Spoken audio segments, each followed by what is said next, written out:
Hey everyone, roll out the red carpet and get your acceptance speech. From Worcester Woods to Hollywood, we've got your Backstage Pass to the entertainment world. Backstage Pass starts now.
Hi everyone, welcome to a brand new episode and season of Backstage Pass, where we give you the insider scoop on everything entertainment. I'm Ryan Wall, and I'm so excited to introduce my new co-host for this season, Callie Corson.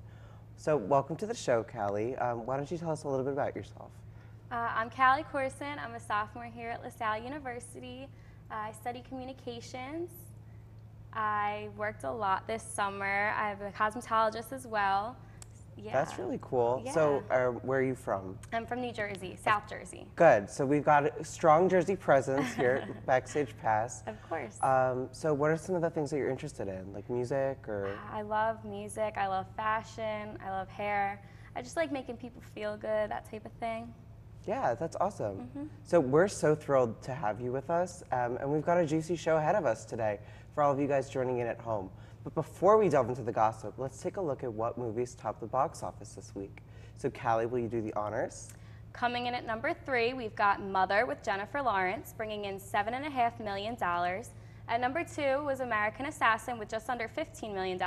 And coming in at number 1 is the one and only It, with a whopping $60 million in its second week, a new September box office record. So what do you think about these movies? Well, I've heard a lot about It. I've heard some mixed emotions. I had some people tell me that it almost felt like it was a bunch of little short stories. So I don't really know how I felt about that.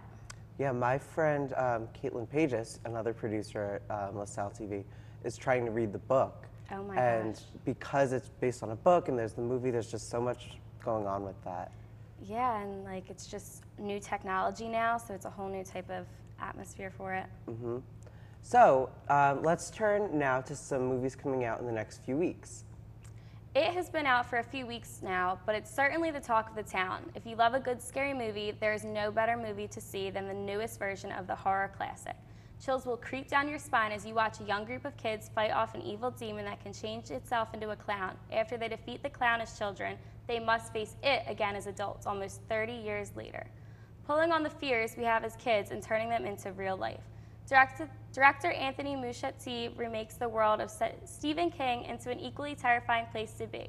As a courtesy to our viewers, we want to warn you that the following trailer may be scary for some. Here is the trailer for It. On the other end of the movie spectrum, the Lego Ninjago movie premieres September 22nd.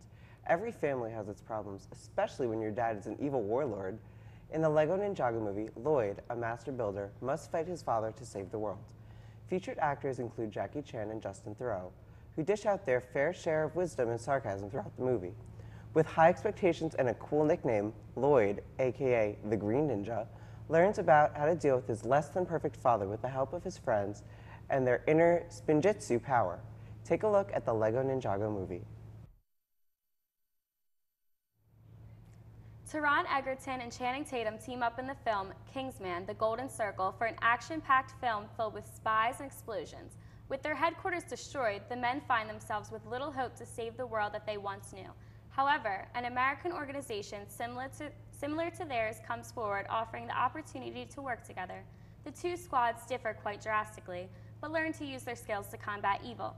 Directed by Matthew Vaughn, the film has an all-star cast, includes Colin Firth, Halle Berry, Julianne Moore, and Jeff Bridges. The movie promises to be the modern-day spy movie that you've been waiting for. have a sneak peek at the trailer for Kingsman, The Golden Circle. So Ryan, I'm really excited to see The Kingsman. That's totally my type of movie. What are you thinking? I think it'll be something, interesting to see. I know that like it's that culture clash of like England, British and American actors. I know you also mentioned that your siblings might be interested in the Lego Ninjago movie. Oh my gosh, yes. I have a 4-year-old brother and a 5-year-old sister, and they're totally already talking about it once they saw the trailer. They want me to take them, so I'll definitely have to go and see that. That's so exciting. Yeah. But like a lot of good movies coming out this summer and coming out soon, so we'll have to keep you guys updated on that. Of course. So, for the 3rd year in a row, we begin our show with an update on Miss Taylor Swift. Over the summer, the singer abruptly released 2 new singles from her upcoming album, Reputation. The songs marked a clear shift away from her earlier material, with critics and fans alike commenting on its heavier themes and darker sounds. Her first single, Look What You Made Me Do, was met with meh reviews, but Swifties loved the track regardless.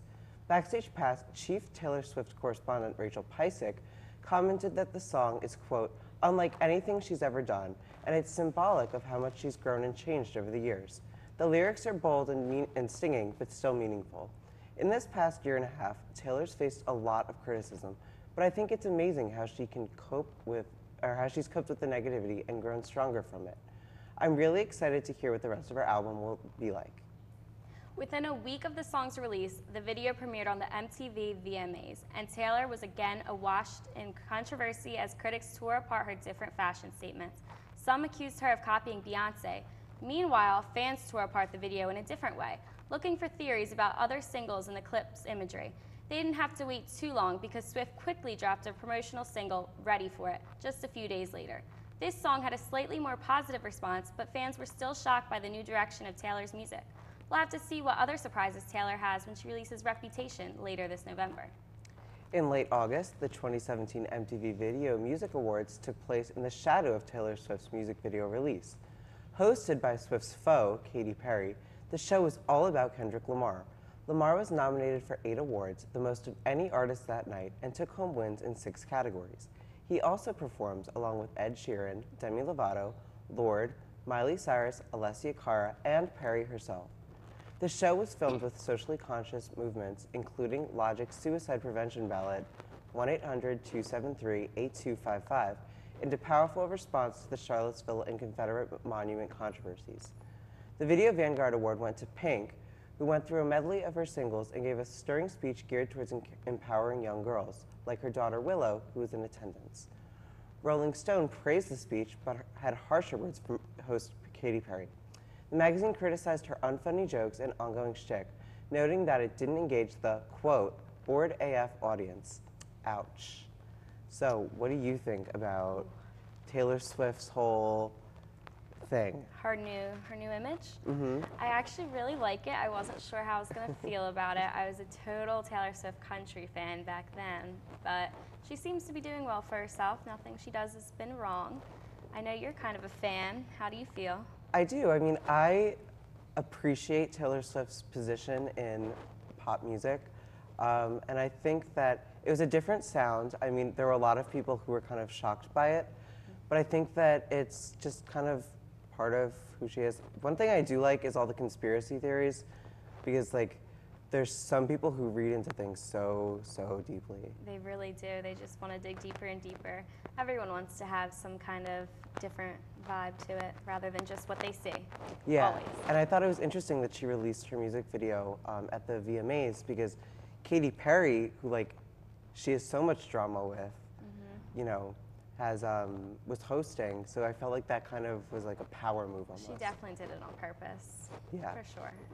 So, in mid-June, the internet held its breath as word leaked that Beyoncé had delivered the 2 newest Carters, Remy and Sir. As Backstage Pass previously reported in February, Queen Bey had been pregnant with twins and announced it to the world via an elaborate Instagram photo shoot. Appropriately, she posted a month after the birth to show the world her little bundles of joy. The twins were treated for jaundice in their early days, but appear to be doing fine just now. Sources say that big sister Blue Ivy is enjoying the new additions to the family, and Beyoncé and Jay-Z have just recently begun to step back into the public eye. The couple was spotted at a performance of Dear Evan Hansen and mid-September, causing the cast to collectively lose its mind. Kesha fans lost their mind after the artist dropped new music for the first time in 5 years. The new album, Rainbow, is her first since Warrior, which came out in 2012. It consists of 14 songs. Kesha's new music has a different vibe than any of her other former songs. She seems to focus more on self-love and creating a stronger and better version of herself. She's been dealing with a 3-year-long lawsuit with former producer Dr. Luke, which seems to have been the motivation behind most of the songs on the new album. The song Praying has been on the Billboard's Top 40 chart for 9 weeks now. This song has created a lot of buzz within the industry due to the religious references and heartfelt lyrics. Kesha talked publicly about her depression and abandonment issues to reassure the public that she knew her family, friends, and fans never abandoned her. Jay-Z made waves in late June when he released his 13th studio album, 444, on his streaming service, Tidal. I guess you could say he made Tidal waves. But all joking aside, the EP made quite the debut, which was helped by Tidal's partnership with Sprint that gave Sprint customers exclusive early access to songs. Some critics considered the album a response to his wife Beyoncé's Lemonade, in which she discusses Jay-Z's infidelities. The album deals with a bevy of topics, but betrayal is certainly an overarching theme. Jay-Z himself commented that the album is about things he's never talked about before, including a glimpse into his notoriously private life. Featured on the album is his daughter with Beyoncé, Blue Ivy. The album garnered widespread acclaim from critics who praised Jay-Z's vulnerability. The original singing competition of America is back and ready to make more singer stars. American Idol is coming back for a 16th season, but now on ABC rather than Fox. Ryan Seacrest has confirmed he will be returning as the host for the show. The only confirmed judge so far is the infamous Katy Perry, but there is plenty of discussion about who the others may be. Some of the names floating around are Luke Bryan, Charlie Puth, and Lionel Richie. Charlie Puth is very young compared to the other choices, which is good for an appeal to younger viewers, but older viewers might not even know who he is. The producers are narrowing down a list to begin negotiations and form the most suitable judging panel for the job. A lot of talk is going on about the budget for the show due to the fact that Katy Perry signed a $25 million contract already to be a judge. The show had some financial issues before because of the choice to hire and pay the big-name people. American Idol has some competition with The Voice, America's Got Talent, and a new potential Fox show. The 16th season of American Idol needs to bring something new and revamped to the table in order to climb back to the top of the charts. Lady Gaga fans got a glimpse of the Mother Monster herself when the singer visited Philadelphia earlier this month at the Wells Fargo Center for her Joanne World Tour. Audience members commented on how emotional and personal the show was. They'll be able to get an even more in-person look at Lady Gaga when her Netflix documentary, Lady Gaga 5'2", premieres on September 22nd. Director Chris Mukerbell captures the singer during an emotionally raw period which oversaw the release of her album Joanne, the breakup with her then-fiancé Taylor Kinney, and the intense pain of recovery following several high-profile surgeries. In fact, Lady Gaga recently canceled several shows in Brazil and rescheduled her European tour as a result of this pain. Here's hoping for a quick recovery so she can be just dancing in no time. So, a lot going on in the music world. What do you think? Well, I've been listening to Kesha's new album on repeat. I think it's so good. She has such a great message behind it. How about you? Well, I definitely love the song Praying, and I think that there were a lot of great songs this summer that joined it on the Billboard Top 40. So, of course, we can't ignore Despacito. No, never. It was Justin everywhere. Bieber's great. Yeah, but I don't know about you. I was sick of it after a couple weeks. Yeah, I can't really listen to it much anymore, but when it first came out, me and my friends were definitely listening to it in the car with the windows down all summer. I really liked Bruno Mars all summer too. He had some really good songs. My song of the summer, I think, was I'm the One, but with DJ Khaled. Oh, yeah. And DJ Khaled also had an amazingly huge summer He really did. too. Because not only did he have that song with Justin Bieber, but he also had the song with Rihanna, and Yeah, he did. lots of big summer songs. It was good. We had a good summer of songs. Yeah. So after years of predominantly male superhero movies, Wonder Woman was the first female lead in the Disney Marvel series. This movie grossed over $800 million worldwide after it came out in June. Wonder Woman aired in the United States, Hong Kong, United Kingdom, Canada, and New Zealand, and there were 3 language options including English, German, and Dutch. The movie was banned in Lebanese theaters because of the main actress Gal Gadot. She was a former combat trailer in the Israeli Defense Force. Many females believe it came out the perfect timing for the modern-day feminist movement. The movie follows the journey of Diana and her growth as she realizes her abilities to help the world. The setting begins in the World War II era, but ends showing her life in the modern world, disguised as a modern citizen. There was a love story included in the plot, which featured Chris Pine as Wonder Woman's romantic interest. Viewers are already anticipating the sequel, coming out December 2019. The amount of ticket sales in the box office this summer were extremely low and disappointing for the movie industry. This summer was the worst for sales in over a decade. There were a few big hits, which included Wonder Woman, Spider-Man: Homecoming, Guardians of the Galaxy, and a few more. Ticket prices in movie theaters have been on the rise the past few years, which means the box office should be bringing in more money than ever before. This summer was compared to the summer of 2006 because of the similarity in grosses. There are many factors to take into consideration when examining why the box offices did badly this summer.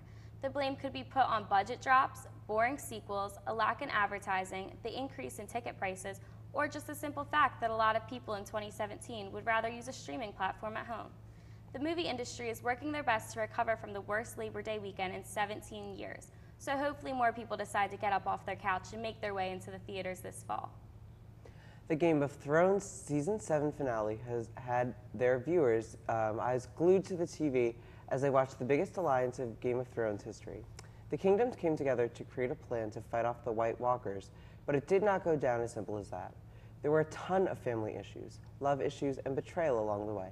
The finale episode had viewers in awe as they watched their favorite characters finally face their fears.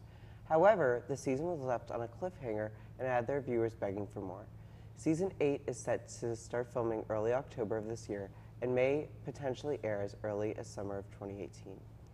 So a lot going on in movies and TV too. I still can't believe the box office is being so low.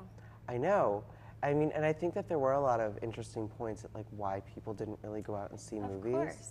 With Netflix and Hulu being available at home, it's so much easier to just lay in bed and not get up and spend more money.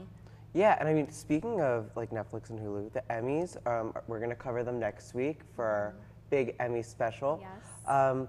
But, you know, all these online platforms are starting to become more mainstream, and like they're really producing award-winning material. They really are. It proved this week on the Emmys, actually. But one of my favorite shows this summer was actually on Netflix and Hulu, The Handmaid's Tale. I don't know if you heard about that, but that was really riveting to watch. And that won. Yeah, it won a lot of things. Yes. Of course, we'll catch you guys all in on this next week. But did you see any movies this summer, or any like TV shows that really stuck out to you? I saw Get Out, but that was very early in the summer, so I actually didn't go much to the movies this summer, and I guess that kind of proves the point that the box office is doing pretty bad. Did you see anything good? Not that I can think of. Again, like a lot of things were on streaming services that I enjoyed, so, you know, it also kind of was just not the most exciting thing, because Wonder Woman really dominated. Yeah, it totally And I did. think one of the reasons that it dominated was because there wasn't really anything else to... No, nothing that stood out to a broad spectrum of viewers. But I think that one of the things that a lot of people thought was like, now that Wonder Woman has kind of paved the way that like a female-led movie, led by a female director, can have that broad, you know, studio appeal, we'll see more women and more female-led movies coming out. Definitely. I think a lot of people are excited about that. You know, and then the merchandising too, like, wait until Halloween comes around, we'll see how many little girls and women are Wonder Women. I'm sure plenty of people our age will be Wonder Woman this year too. Yeah, and Marvel will be making $1 gazillion. Oh, of course. I wonder how many sequels it'll have though. Oh, I bet a ton. So that does it for this episode of Backstage Pass. We hope you had as much fun watching it as we did producing it. If you have any questions or comments about the show, visit our website, lasalle.edu/LaSalleTV on the website. You can find the schedule and more information about the shows themselves. Backstage Pass airs every single day, so you don't want to miss out. You can email us at lasalletv@lasalle.edu. And don't forget to follow us on social media. Like us on Facebook at facebook.com/LaSalleTV. You can also find us on Twitter at LaSalleTVPhilly or on our award-winning show account, BP_LaSalle. We love to continue the discussion after the show, so don't hesitate to tweet at us. For Backstage Pass, I'm Ryan Wall. And I'm Callie Corson. On behalf of myself and the entire Backstage Pass team, have a great day, and we'll see you next time.